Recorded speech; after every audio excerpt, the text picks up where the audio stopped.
পক্ষের না, ছাত্র শিবিরের না, ছাত্র দলের। এই আন্দোলন ছিল ছাত্রদের বৈষম্য বিরোধী ছাত্র আন্দোলন। এই আন্দোলনে গুলি চালানো হলো, নির্বিচারে শহীদ করা হলো। আমার আবু সাঈদের বুকের উপরে গুলি করালো, আবু সাঈদ লুটিয়ে পড়লো, বুক ধরে বসে পড়লো। আহারে, আবু সাঈদের রক্তে জেগে উঠলো আরো শত শত আবু সাঈদ। এক সাঈদ অন্তরালে হাজার সাঈদ, ঘরে ঘরে কত স্লোগান চারিদিকে। ছোট ছোট বাচ্চা শিশুরা যারা এখনো জানে না কে হাসিনা কে খালেদা, এটাও বোঝে না, ঠিক না বে ঠিক? এই বাচ্চা শিশুরা বললো আমি আবু সাঈদ হতে চাই, বলেছে না বলে নাই? আমি আবু সাঈদ হতে চাই, আমি আমার ভাইয়ের রক্তের বদলা নিতে চাই, আমি এসেছি, আমি মৃত্যুকে ভয় পাই না। ছোট ছোট বাচ্চা শিশু, ওদের কথাগুলো আমার যেন মনে হয় মুসা আলাইহিস সালাম যখন মুসাকে সিন্ধুকে ভরে ভাসিয়ে দিল, ফেরাউন আসিয়া আলাইহিস সালামকে নিয়ে নদীর ঘাটে গল্প করতেছে, কত প্রেমের কথা বলে। দেখো তুমি আমার পাশে আছো বলে আকাশটা এত নীল, বলে না? পাম দেন না? এগুলো দেবেন মাঝে মাঝে, স্ত্রীদের বলবেন, স্ত্রীদের প্রশংসা করবেন। রান্না বেশি খারাপ যেদিন হবে ওই দিন বেশি ভালো বলবেন, কবেন তুমি এত সুন্দর রান্না করো, এটা খাওয়ার পরে আমার আমার মনে হয় যে আরো দুদিন না খেয়েই থাকি। একটু প্রশংসা করা যায় না? তোমারে দেখার পরে আমি আসলে দুনিয়া মনে হয় যে দুনিয়া ছাড়ি চলে যায়। একজন মানি ব্যাগে বউর ছবি রাখে, মানি ব্যাগে কার ছবি? ওয়াইফের, বউ। আরে আমার তো যশোর মানুষ, বউ। হ্যাঁ, তো ছবি রাখে। এখন স্ত্রী জিজ্ঞেস করছে তোমার মানি ব্যাগে আমার ছবি রাখো কিসের জন্যে? তো বলছে যখন কোনো বিপদে পড়ি তখন এই মানি ব্যাগটা খুলে তোমার ছবিটা দেখলে আমার বিপদটা কাটি যায়। কি খুশি আল্লাহ, আমি তোমার কত কষ্ট দিই আর তুমি আমার এত যত্ন করে। আল্লাহ আমার ভুল হয়েছে, তুমি এত ভালো কেন বলো তো? এত কায়দা করে মানিব্যাগে রেখে আমার দেখলে, তোমার ছবি দেখলে যদি তোমার বিপদ চলে যায়, তাহলে আমার দেখলে তোমার আরো কত কি হয়। তো বলছে আসলে সত্যি কথা বলতে কি, সত্যিই বলি, মানিব্যাগের ছবিটা বের করি যখন কোনো বিপদে পড়ি, বের করি ছবির দিকে তাকাই আর চিন্তা করি এ আর কি বিপদের থেকে বড় বিপদ তো বাড়ি। এই ধকাইছো, এই বলার জন্য তুমি এই ছবি রাখো, তোর বারণ করে রাখার আল্লাহ, তুই মরিস না খা, তোর কলেরা হয় না খা। কথা কি বোঝা গেছে? তো যাই হোক, পরের লাইনটা না বলে আগের পর্যন্ত বলবেন। আগ পর্যন্ত তার অসুবিধে নেই, আগের পর্যন্ত বলবেন যে তোমার দেখলে আমার বড় বিপদ কাটে যায়, মানে ও যে ওর থেকে বড় বিপদ ওইটা আর বলার দরকার নেই, ওই পর্যন্ত রাখবেন। তাহলে তোর অসুবিধা, দেখবেন যে সিমাই রান্না করে খাওয়াচ্ছে, চিনির জায়গায় লবণ দিয়েছে, মানে আবেগে। আল্লাহ কবুল করুন, বলেন আমিন। ফেরাউন বলছে ওগো আসিয়া, তুমি এসেছো বলে আকাশটা এত সুন্দর, বাতাসটা এত ফুরফুরে, তুমি এসেছো বলে ঘাসগুলো এত সুন্দর, তুমি এসেছো বলে কুয়াশা এত সুন্দর, শীতটা এত ভালো লাগে। তুমি যদি না থাকতে এত সুন্দর হতো না। সিন্দুক ভেসে আসলো, সিন্দুক দেখার পরে আসিয়া বলল দেখো সিন্দুকটা একটু খুলে দেখা যাক। তার প্রহরীদেরকে ডাকা হলো, সৈন্যবাহিনী ডেকে খুলে দেখলো তার মধ্যে বাচ্চা শিশু। বলল এবার পেয়েছি, আমি যাকে খুঁজছি সেই বাচ্চা তো এখানে, মেরে ফেলতে হবে। আসিয়া বলল দেখো তোমার মাথায় তো কোনো বুদ্ধি নাই, এই বাচ্চা তুমি যেহেতু ছেলে সন্তান মেরে ফেলতেছো, এই জন্যে কেউ না কেউ ভয়ে হয়তো এই বাচ্চা শিশুটা বাঁচানোর জন্য নদীতে ভাসিয়ে দিয়েছে। আর আমাদের কাছে যেহেতু আমরা পেয়েছি, অন্যরা পাইলে হয়তো এইটারে ওই তোমার যে শত্রু সেইটা বানিয়ে ফেলতো, কিন্তু আমরা যেহেতু পেয়েছি সুতরাং আমরা আমাদের মতো করে মানুষ করব, তোমার মতাদর্শ দিয়ে মানুষ করব, তোমার পরিবারের একজন সন্তান হবে, আমরা যেমনে চাইবো তেমনে গড়ে উঠবে, এই সন্তানকে মারা যাবে না। বউ যখন বলেছে, অনেকেই বউর কথা রাখে না, বউর কথা, বউকে ভালোবাসুক আর না বাসুক, বউ যদি কিছু বলে, বউয়ের যদি কেউ অপমান করে মানতে পারে না, বউয়ের সাথে যদি কেউ পরকীয়া করে সহ্য করতে পারে, কথা কয় না পারে। আগের সময় পরকীয়াকে কেন্দ্র করে খুনোখুনি হয়ে যেত, আর এখন বুদ্ধি পেয়েছে। বিকেলিটন যদি কোনোভাবে কবির বিন সামাদের মতো ভাইরাল মানুষের ওয়াইফের সাথে লাইন মারে, কবির বিন সামাদ আবার ওর বউর সাথে লাইন মারে, নাউজুবিল্লাহ বলবেন না? হোটেলে গেছে খাতি, ঢুকে দেখেছে এই আমার বস জুতো এইখান কেন, ওর বন্ধু কয় আমার বস জুতো তো দেখছি কেনে, মানে এই দুটোটা অল্টারনেট হয়ে একই হোটেলে খাতি গেছে। দেখেছেন না? দেখেন না? গ্যাঞ্জাম বাইতে গেছে। গ্যাঞ্জাম বাইতে গেছে। ভাইয়েরা আমার, এই পরকীয়া আছে না নাই? স্ত্রীর কথা শোনে, স্ত্রী যদি কিছু বলে অপমান, স্ত্রীকে যদি কেউ অপমান করে সহ্য করতে পারে না, এমন মানুষ অনেক আছে। ওগো আমার ভাইজানেরা, আসিয়া আলাইহিস সালাম বলার পরে কথাটা রাখলেন। এরপরে ছোট বাচ্চা শিশুটা যখন বাড়িতে লালন পালন করে, আদর করার জন্য ফিরাউন একদিন কোলে নিয়ে, ওরে বাবা ছোট্ট বাচ্চা শিশু গুলিমুলি গুলিমুলি ওই ডু ডু ডু ডু আদর করতে ইচ্ছে করে না, ওই গুডু গুডু গুডু, আমার কত সুন্দর। মুসা আলাইহিস সালাম দেশে এক থাপ্পড় কষে আদর করতে যে, অনেক সময় বাচ্চা থাপ্পড় কষে না, ঠাস করি এক থাপ্পড়ে মাথা ঘুরে পড়ে গেছে। আসিয়া প্রমাণ হয়ে গেছে এই সে, একে বাঁচানো যাবে না, একে বাঁচানো এই সে কি করে, সে আমার এমন থাপ্পড় দিল, ছোট্ট মানুষ, তার থাপ্পড়ে মাথা ঘুরে গেল। নিঃসন্দেহে সে যে আমার এই চেয়ারটা দখল করবে, যে আমার এই রাষ্ট্রের জন্য হুমকি হবে, যার কারণে আমার চেয়ার ছেড়ে দিয়ে দাদার দেশে চলে যেতে হবে, এই সে, একে শাসন করতে হবে, মেরে ফেলতে হবে। আসিয়া আলাইহিস সালাম বললেন, দেখো তুমি যে বাচ্চা শিশুটা মারতে চাও, ওর সামনে যদি একটা ফুল দেওয়ার একটা আগুন দাও, দেখা যাবে ফুল বাদ দিয়ে আগুন ধরে ফেলেছে, কারণ ও এখনো কোনটা ফুল কোনটা আগুন বোঝে না। খেলতে যেয়ে একটা থাপ্পড় দিয়ে ফেলেছে, তাতেই তুমি মনে করে নিলে তোমার শত্রু, ওর সামনে আগুন ফুল সবই তো সমান। ফিরআউন বলছে, তাইলে আমি এটা পরীক্ষা করব, তাইলে আমি এটা। ছোট বাচ্চা শিশু আসিয়া আলাইহিস সালাম চিন্তা করলেন, আল্লাহ এমন কথা বলে ফেললাম, যেই কথা বলার পরে এখন বিপদেই না জানি পড়ে গেলাম। যদি এখন সত্যি এই পরীক্ষায় ফুল ধরে ফেলে, তাইলে মুসা আলাইহিস সালামকে আর বাঁচানো যাবে না। আল্লাহ তুমি হেফাজত করো। আল্লাহ সাথে রয়েছেন। যখন বাচ্চাটারে শুয়াইয়ে দিল, হামাগুড়ি দিয়ে যায়, ফেরাউন খালি হাতটা মুড়াইয়ে দেয় যে তাড়াতাড়ি করে ফুলটা ধর। আগুনের দিকে হাত নিয়ে যায়, ফিরাউন খালি ঠেলি ঠেলি দেয় যে ফুলের দিকে যা, কিসের ফুলের দিকে, খপ করে আগুন ধরি, পরে গালে পুরি দিস, ধরি গালে ঢুকানোর পরে জিহ্বা পুড়ে গেল, যার জন্য মুসা আলাইহিস সালামের কথা একটু জড়তা ছিল। এই জন্য আল্লাহর কাছে ফরিয়াদ করেছিল, গো আল্লাহ আমি যে ফেরাউনের কাছে দাওয়াত নিয়ে যাব, আমার সাথে একটু হারুনেরও তুমি পারমিশন দিয়ে দাও, হারুনেরও তুমি এমপি পদপ্রার্থী করিয়ে দাও, যাতে করে আমি স্পিকারের সামনে ভালো করে তুলে ধরতে পারি। বলল, তোমার অসুবিধা কি? আল্লাহ আমি বক্তা ভালো না, আমার হারুন কথা বলাই ভালো, ওয়াজ করে ভালো, সুর ভালো, সে ট্যালেন্ট আছে, আমি তো কথা বলতে গেলে একটু জড়তা আছে, কিন্তু হারুনের মধ্যে সেটা নাই। বক্তার দাম আল্লাহর কাছে আছে না নাই? খালি হারুন আলাইহিস সালামের মধ্যে কথা বলার এক্সপিরিয়েন্সটা ভালো থাকার কারণে নবুয়ত দিয়ে দিয়েছিলেন কি। তার মানে বক্তার দাম বুঝতে পারিছেন? বোঝেন না তো। আবার হুজুর এত টাকা নেয়, পাগল, বক্তার দাম বুঝতে হবে না? হুজুর এত টাকা নেয় দেখি, তাই না ভাই? দাম বোঝার দরকার আছে না নাই? মিজানুর রহমান আজহারী সাহেব যশোরে আসলো, লাখো লাখো জনতা হয়েছে না হয় নাই? যোগ্যতাটা কি? বক্তার বাইরে আর কি যোগ্যতা? ভালো কথা বলেন, উনার চেয়ে শিক্ষিত বাংলাদেশে আছে না নাই? আছে, মানে যশোরেও আছে। উনার চেয়ে শিক্ষিত, ওনার চেয়ে আমলদার, এলেমদার অনেকেই আছেন, কিন্তু বক্তা ভালো, আলোচক ভালো। যখন যুবকদেরকে মোটিভেশন দেয়, যখন বলে তুমি যখন এক, যখন তুমি একা তখন তুমি ব্যক্তি, যখন তুমি ঐক্য তখন তুমি শক্তি, যখন তুমি একা তখন তুমি ব্যক্তি, যখন তুমি ঐক্য তখন তুমি শক্তি। এই মোটিভেশন গুলো নিয়ে আমার যুবকেরা, তরুণেরা অনেকেই পথহারারা পথের দিশা খুঁজে পেয়েছে। আল্লামা সাঈদীর থেকে বড় আলেম বাংলার জমিনে আরো অনেক আছে, বড় শিক্ষিত, কিন্তু আল্লামা সাঈদী কেন বাতিলের আতঙ্ক হয়ে উঠলেন? তার কারণ হলো তিনি বক্তা ভালো। তিনি যখন ওয়াজ করেন, অনেকের আলেম, অনেক বড় আলেম, তারা এলেম দেখে মুসলমান হয়েছে, এমন আছে নাকি?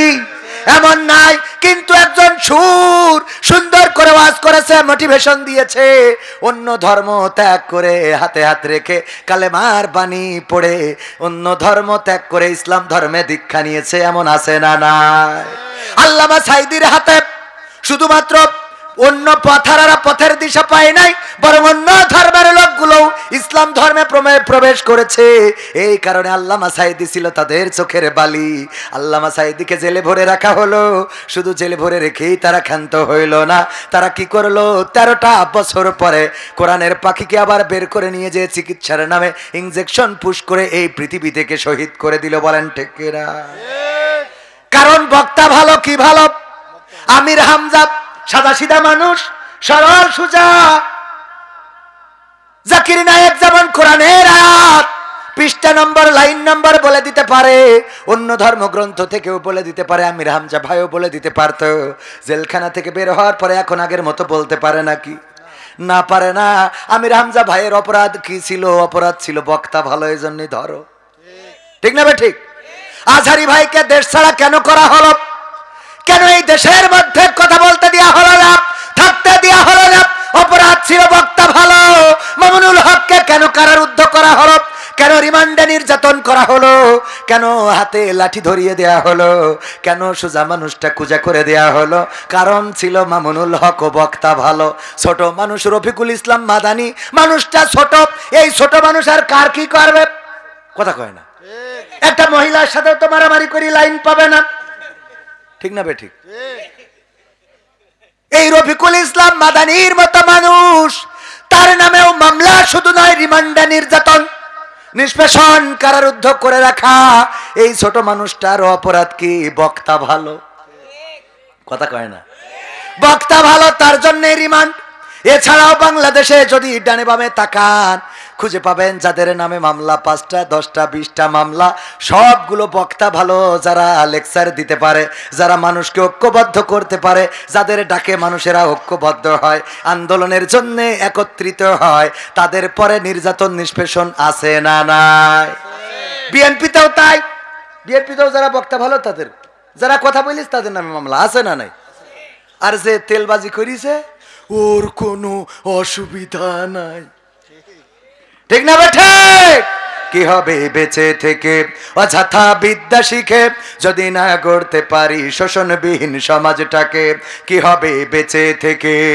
কি হবে ছাত্র সেজে চুমু খেয়ে সনদ খানা, যদি হয় বিদ্যালয়টা পরিমণিদের আড্ডাখানা? কি হবে ছাত্র সেজে চুমু খেয়ে সনদ খানা, যদি হয় বিদ্যালয়টা বুবলিদের আড্ডাখানা? এর চেয়ে মরাই ভালো, দেশ ছেড়ে যাওয়াই ভালো। এর চেয়ে মরাই ভালো, দেশ ছেড়ে যাওয়াই ভালো। কি হবে ধোকা দিয়ে বিবেকটাকে? কি হবে ধোকা দিয়ে বিবেকটাকে? কি হবে বেঁচে থেকে অযথা বিদ্যা শিখে, যদি না গড়তে পারি শোষণবিহীন সমাজটাকে? কি হবে বেঁচে থেকে? কি হবে যুবক নামের বোঝা হয়ে এই ধরাতে, যেখানে মা বোনেরা ধর্ষিতা হয় দিনে রাতে? ধর্ষণ আছে না নাই? আজকেও পত্রিকার নিউজ, 2 জন নারীকে ধরে নিয়ে যে রাস্তা থেকে তুলে নিয়ে যে সংঘবদ্ধ ধর্ষণ করা হয়েছে, গণধর্ষণ। আহারে, এই দেশে এখনো ধর্ষণ চলে, এখনো নারীদেরকে তুলে নিয়ে যাওয়া হয়, গণধর্ষণ করা হয়, ধর্ষণ করে আবার গলা টিপে হত্যা করা হয়, তারপরে লাশটা কেটে টুকরা টুকরা করা হয়, বস্তাবন্দি করে ফেলে দেয়া হয়। আর এইগুলোর বিচার বাংলার জমিনে হয় না। অথচ কলাচর কচুচর তাদেরকে ধরিয়ে একেবারে রক্তাক্ত করে ফেলবে, আছে না নাই? বড় বড় চোরদের ধরার লোক নাই, ছোট ছোট চোর নিয়ে টানাটানি, কত বিচার, কত। এখনকার সময় এই তুই দোকান খুলবি না, তুই এইটা করবি না, ওইটা করবি না। আবার শুনলাম আমাদের ওবায়দুল কাদের কাকা আমাদের যশোরের বুক দিয়ে চলে গেছে, বিশেষ লোক তারে পার করে দিয়েছে। বলেন সুবহানাল্লাহ। ও নাউজুবিল্লাহ। সত্য না মিথ্যা?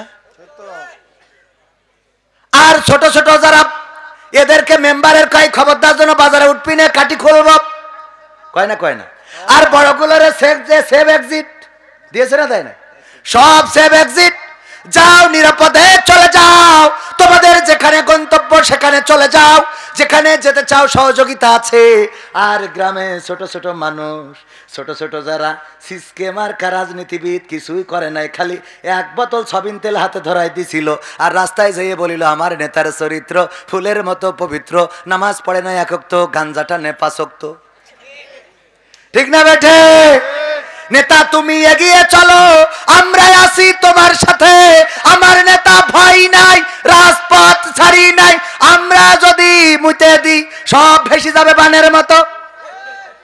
স্লোগান দেশে না দেয় নাই? আরে আমি মাঝে মাঝে বলি তোমার যা ওজন, সেই ওজন নিয়ে কথা বলো। ওজনের থেকে বেশি বলার দরকার? বেশি বলা যাবে? ওজনের থেকে বেশি বলা যাবে না। একবার বাঘ আর বিড়াল যাচ্ছে, দুইজনে নদী পার হবে। বাঘ বলতেছে বিড়াল তুই কি পারবি? বলছে কি মনে করো মামু? হ্যাঁ, কি মনে করো, কি মনে করো আমারে? তুমি মনে করো তুমি বাঘ বলে বড় বলে পার হয়ে যাবা, আমি বিড়ালও কম না। বলছে ঠিক আছে নে যাওয়া শুরু করি। যেই খানিক গেছে বিড়াল খালি ডোবে আর খানিক পরে পরে ভেসে ওঠে, ডোবে আর ভেসে ওঠে, ডোবে আর ভেসে ওঠে, ডোবে আর ভেসে ওঠে। বাঘ বুঝতে পেরেছে যে ভাগ্নের অবস্থা খারাপ। বাঘ বিড়ালের কান ধরি ছেলি দিয়ে সই পারে। তারপরে বাঘ যখন ঘাটে উঠেছে, বিড়ালের মিজাজ গেছ খারাপ হই, মামা তুমি এটা কি করলে আমার? বলছে কি করেছি? আমার ওখান থেকে চাইলে তুমি এই পারে দিলে কি দেখে? বলছে তোর তো আজরাইল তো নিল বইলে। বস আজরাইল নিল বইলে? আমি ওখানে পানি মেপে দেখছিলাম যে কতটুকু গভীর, তার জন্য কয়েকবার সুপারি দিচ্ছি। মানে মুখির জোর কমে না, এরম কিছু আল্লাহর ওলি আছেন? ওদের মুখির জোর কমে না। প্রধানমন্ত্রী থেকে শুরু করে পুরো সংসদের মাননীয় স্পিকার, আর যারা বললো 3 মিনিটে কিছু হয় না সব চলে গেল, আর চার দোকানে বসে কয় খেলা হবে। মানে ও এখন আন্দাজ খুঁজে পায় না, আছে না নাই? পুরো সংসদ ধরে চলে গেল। সালমান এফ রহমান দরবেশ, আল্লাহর আউলিয়া, গতবার ইতেকাপ করলো কাবায় যেয়ে ডাইরেক্ট হয়ে যে ইমাম, কাবা শরীফের ইমাম যে এনে দাঁড়াইছে, ওই আব্দুর রহমান আল সুদাইসির পিছনে দাঁড়ায় টান টাইনি একেবারে। শিখেনে যে এতে ইতেকাপ করি আসা আল্লাহর ওলি, তাই দাড়ি কেটে লাইন পেল না, কথা কয় না। আর তুমি চার দোকানে বসি বলো সময় আসছে, তুই তোর বিড়ালের পানি মাপালো, ঠিক না বেঠে? এই জন্য ওজন বুঝে কথা বলতে হবে। যারা বললো পিশাব করলে বানের পানির মতো ভেসে যাবে, আমার সাবেক সরকার সেও চিন্তা করলো যদি আমার নেতা কর্মীরা পিশাব করলে বানের পানির মতো ভেসে যায়, তাইলে এরা বেশি না পিশাব ফেরার সময় বদনাই যে পানিটা খরচ করে ওই পানিটা এনে ঢালে, তাইলে তো এরা ডাইরেক্ট সুনামির মতো চলে যাবে। এটা আত্মবিশ্বাস নিয়েতে বললো চালাগুলি, ঠিক না বে ঠিক? যারা বলল তারা আজ কোথায়? আমি বললাম পিশাব করলে বানের পানি হয়, অত দরকার নেই। তুমি আমাদের স্যালোর পানি যেখানে পড়ে ওই হাউজির পরে সেই টুমুতে আমার ক্ষেতটা ভিজই দাও, দেখি মেশিনি কত পানি ওঠে, ঠিক না বেঠে? এই জন্য আন্দাজ ছাড়া কথা বলা যাবে, বলা যাবে না। বলতে পারেন কে? আল্লাহ বলতে পারেন, আর আল্লাহর পরে নির্ভর করে বলা যেতে পারে ইনশাআল্লাহ বাংলার জমিনে বাতিল মুক্ত হবে, আল্লাহর দিন কায়েম হবে। ওগো আমার ভাইরা, কথা বলবো অল্প সময়, বেশি নাই। আমার আবার এই কথা বলা শেষ করে চলে যেতে হবে সিলেটে। সিলেট থেকে আর কনে কনে ওসব বললে ইউটিউবাররা ভাইরাল করে দেবে, ওইগুলো নিয়ে আবার টিকটক হয় না, হয় না। আজকালকের ছেলেরা বই নিয়ে আর বসে না, ও বাবা গুগলে সার্চ করিয়া পড়ি। ওরে একালের মেয়েরা কোরআন হাদিস ধরে না, আমার এখনকার মা বোনেরা পবিত্র কোরআন পড়ে না, ও আল্লাহ টিকটকে ভিডিও ওরা করে, ঠিক না বেঠে? আমার বিকে লিটন ভাই আছে, উনি জানে আজকালকের ছেলেরা বই নিয়ে আর বসে না, গুগলে সার্চ করিয়া পড়ি, ঠিক না বে ঠিক?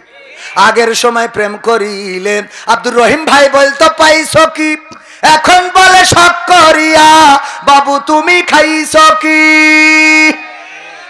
বাবু তুমি কি খেয়েছ? হ্যাঁ তুমি খেয়েছ বাবু আমার? না ও খাইনি, ও ফিডার খাবে। বাবু বুড়ো দাঁড়িয়ে গেছে। হ্যাঁ শীত লাগছে আপনার? কে রে এরম কঠিন ওয়াজ করতে তাও শীত লাগছে? মানে সহ্য না করে পারা যায়? ভাইরা আমার হাসার জন্য ঢেকে রেখেছে যে হাসিতে জন্য লোক না দেখে, অসুবিধে নেই। তাহলে কি করল?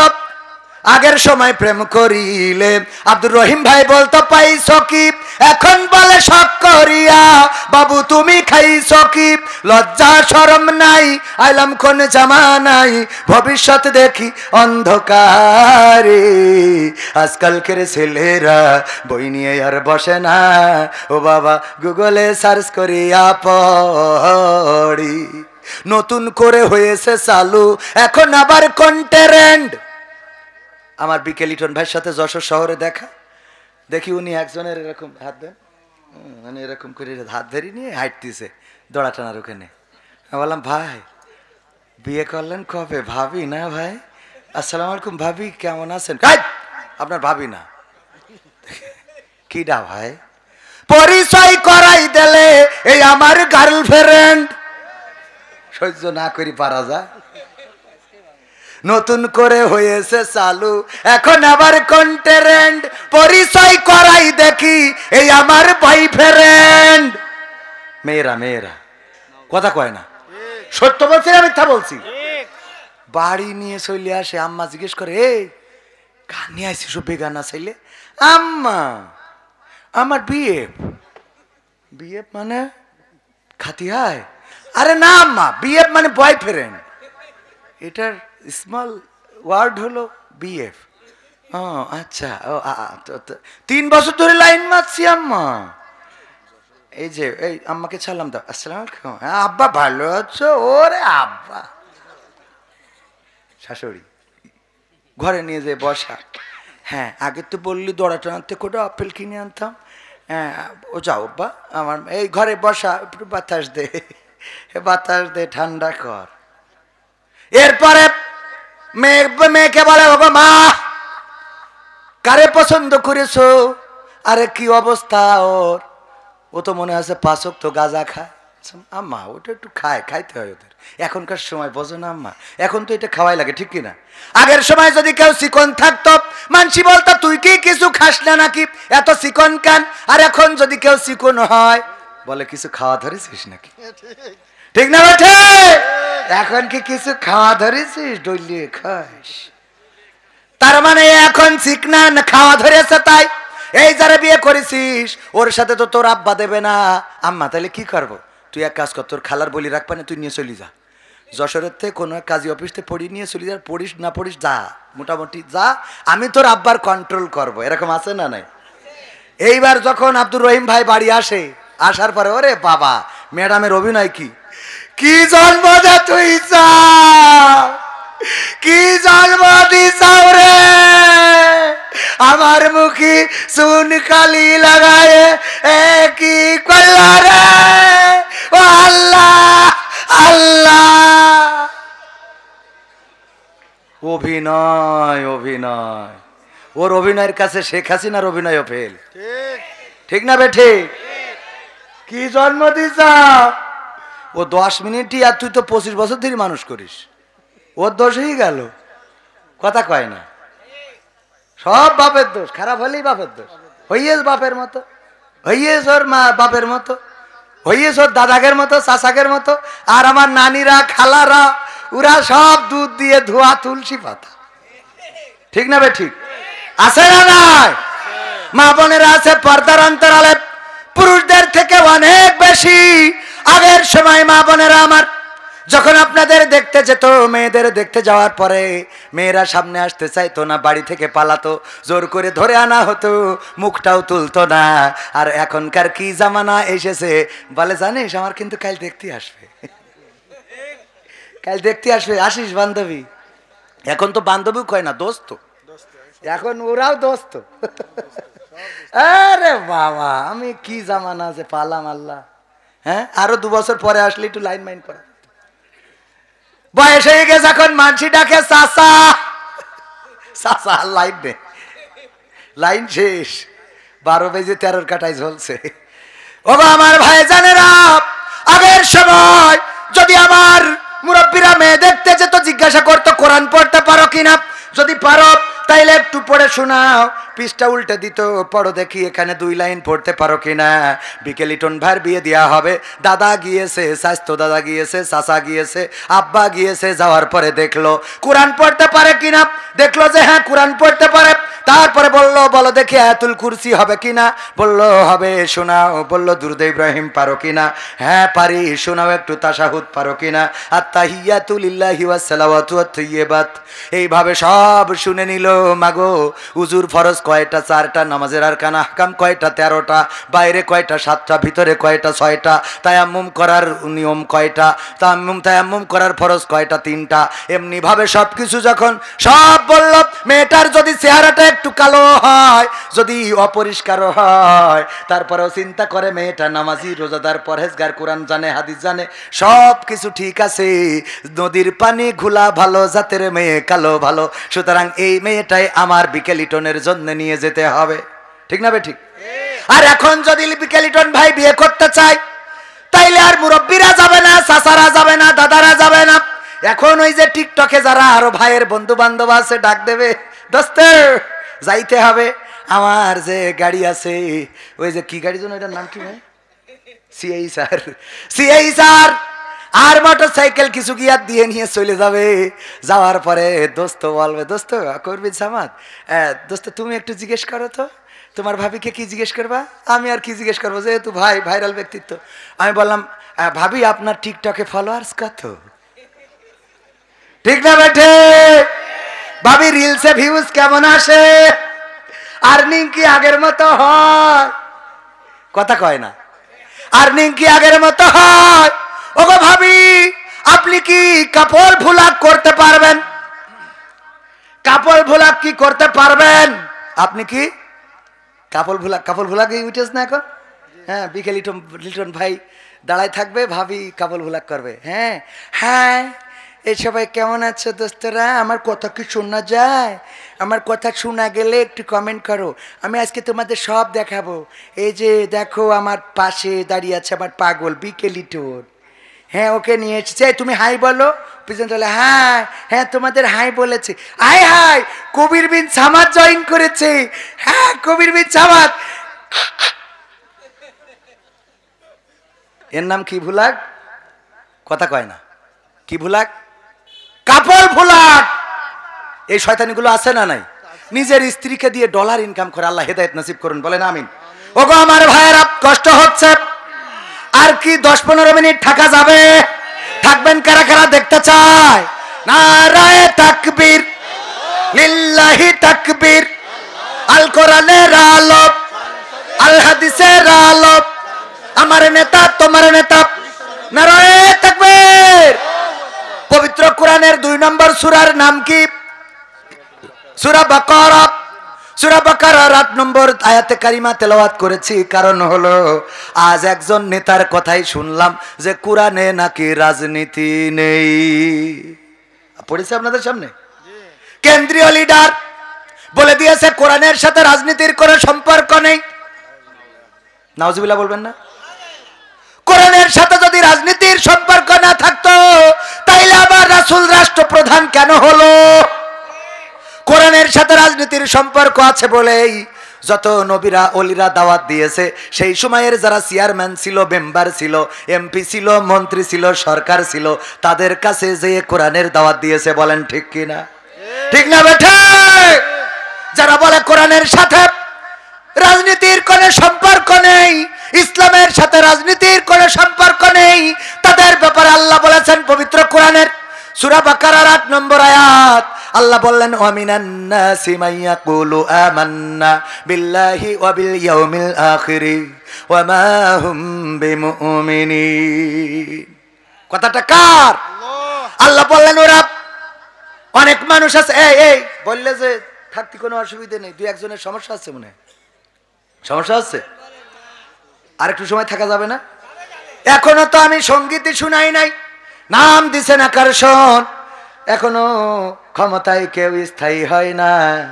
শেখ হাসিনার গান শোনানোর দরকার আছে না নাই? এমপিরা সব কোথায় গেল? শোনাবো? মন্ত্রীরা সব কোথায় গেল? কোথায় কাদের কাকা, তাদের ছাড়া দেশটা এখন লাগে ফাঁকা। পালাবো না, পালাবো না, প্রয়োজন হলে ফখরুলের বাসায় গিয়ে উঠবো। ঠাকুরগাঁওয়ে বাসা আছে না, জায়গা দেবে? কথা মনে আছে? শুনবেন না, শুনবেন না? শোনাবো? শুনতে রাজি কারা কারা? দেখতে